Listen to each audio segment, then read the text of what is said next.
Exit പോളുകൾ കൃത്യമായി ഡൽഹിയിൽ സംഭവിച്ചാൽ ഒരു കാര്യം അടിവരയിട്ടുറപ്പിക്കാം.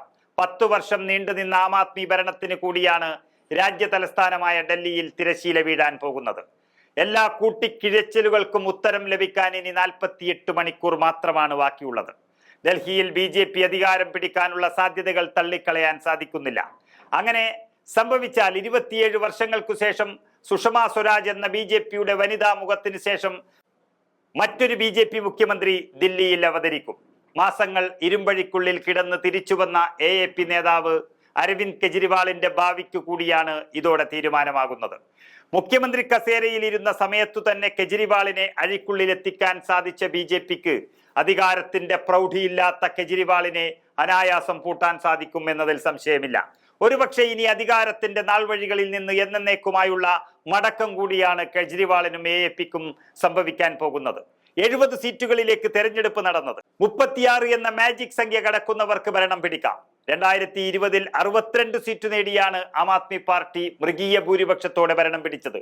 2015-ൽ ആം ആദ്മി പാർട്ടി 67 സീറ്റുകളും നേടി അധികാരത്തിലെത്തിയപ്പോൾ പ്രതിപക്ഷത്ത് BJPയുടെ 3 MLA-മാർ മാത്രമാണ് ഉണ്ടായിരുന്നത്.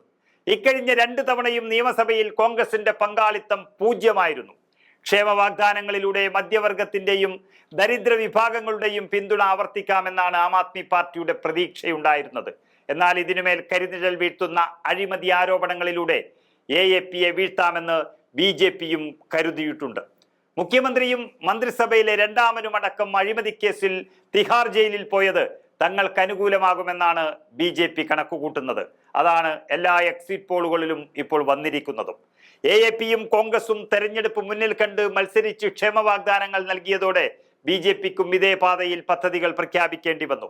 അരവിന്ദ് കെജ്രിവാളിന്റെ നേതൃത്വത്തിൽ AAPയുടെ കടന്നുവരവിലൂടെ നഷ്ടപ്പെട്ടു പോയ പ്രതാപം വീണ്ടെടുക്കുകയാണ് കോൺഗ്രസിന്റെ ലക്ഷ്യം. ലോക്സഭാ തെരഞ്ഞെടുപ്പിൽ AAPക്കൊപ്പം മുന്നണിയായി മത്സരിച്ചിട്ടും നേട്ടമൊന്നും ഉണ്ടാക്കാൻ ദില്ലിയിൽ സാധിച്ചിട്ടില്ല എന്ന ചിന്തയിലാണ് പാർട്ടികൾ രണ്ടായി തിരിഞ്ഞ് മത്സരിച്ചത്. ദേശീയ തലത്തിൽ വിശാലാർത്ഥത്തിൽ രൂപീകരിക്കപ്പെട്ട ഇന്ത്യ മുന്നണിയുടെ ഭാഗമാണെന്നത് പോലും പരിഗണിക്കാതെ AAPയും കോൺഗ്രസും പരസ്പരം ചെളിവാരി എറിഞ്ഞാണ് തെരഞ്ഞെടുപ്പിൽ ഇറങ്ങിയത്.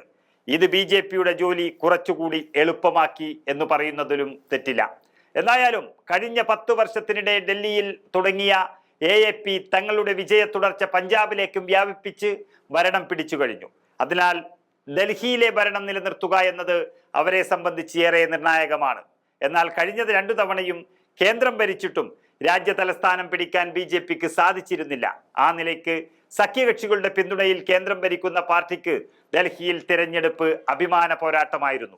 15 വർഷം തുടർച്ചയായി ഭരിച്ചിട്ടും പിന്നീട് 2 ടേമുകളിലായി 2 MLA പോലും വിജയിപ്പിക്കാൻ കഴിയാത്ത നാണക്കേട് കോൺഗ്രസിനും തീർക്കേണ്ടതുണ്ട്.